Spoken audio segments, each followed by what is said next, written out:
پوچھیں چانڈیو صاحب، جب پیٹرول اور ڈیزل کی قیمت بڑھتی ہے تو شاید ہی کوئی پاکستان میں ایسی چیز ہو جس کی قیمت میں اضافہ نہیں ہوتا. کرایوں سے لے کر سبزی دال تک ہر چیز مہنگی ہو جاتی ہے. اب کیا کریں؟ حکومت کہتی ہے ہمارے پاس چارہ میں کار تو کوئی اپنے نہیں. محبوب وزیر اعظم کے بیانات کو دیکھتا ہوں کہ جب مہنگائی ہو تو سمجھے حکمران چور ہے، جب کہ ٹیکس بڑھے تو سمجھے حکمران چور ہے.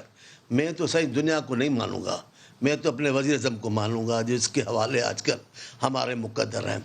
بدقسمتی ملک صاحب یہ ہے، یہ ماضی میں منہ چھپاتے رہتے ہیں. جیسے وہ ہمارے لیے کچھ جانور ہیں ریت میں منہ ڈال دیتے ہیں، کہتے ہیں سب سلامتی ہے. جب بھی بات کرو کو پچھلی حکومت بھائی پچھلی پر ابھی کب تک پچھلی کرو گے؟ آپ اپنا بھی تو کارنامہ بتاؤ نا. اور یہ دو باتیں آپ نے بھی کی ہیں نا. میرا چھوٹا بھائی ہے، الجھنا میں چاہتا نہیں ہوں ان سے، تو میں اس لیے، لیکن میں کہتا ہوں دو باتیں انہوں نے کب بنیادی چیزوں کو جب منہ دیا ہے، مہنگائی اور بے روزگاری. ایک دن بتائیں آپ، اور یہ اکٹھے چلتے ہیں. ایک دن بتائیں آپ جب آپ کی حکومت کا ایک دن عوام کی زندگی میں سکون لایا ہے. ایک دن بتا دیں.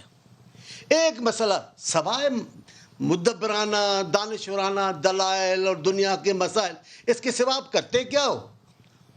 یہ آتا ہے آپ کو دانشورانہ دلائل دینے آتے ہیں اور کچھ نہیں آتے ہیں. ہم مسائل کا حل چاہتے ہیں لوگوں کا. اور جیسا ندیم بھائی بخدا جیسا ان کو آسانی والا پوزیشن ملا، آغاز اتنا ان کا اچھا نکلا، صلاحیت نہیں تھی. صلاحیت کپڑوں سے ظاہر نہیں ہوتی، صلاحیت پرسنلٹی سے ظاہر نہیں ہوتی، صلاحیت دنیا میں آپ کے اثر و سوق سے نہیں ہوتی. آپ کا نام نکلا ہے کرکٹ میں، یہ صلاحیت نہیں ہوتی. صلاحیت ہے آپ کو حکمرانی ملی ہے، آپ نے بتائے ایک دن زندگی میں آسانی پیدا کی ہو.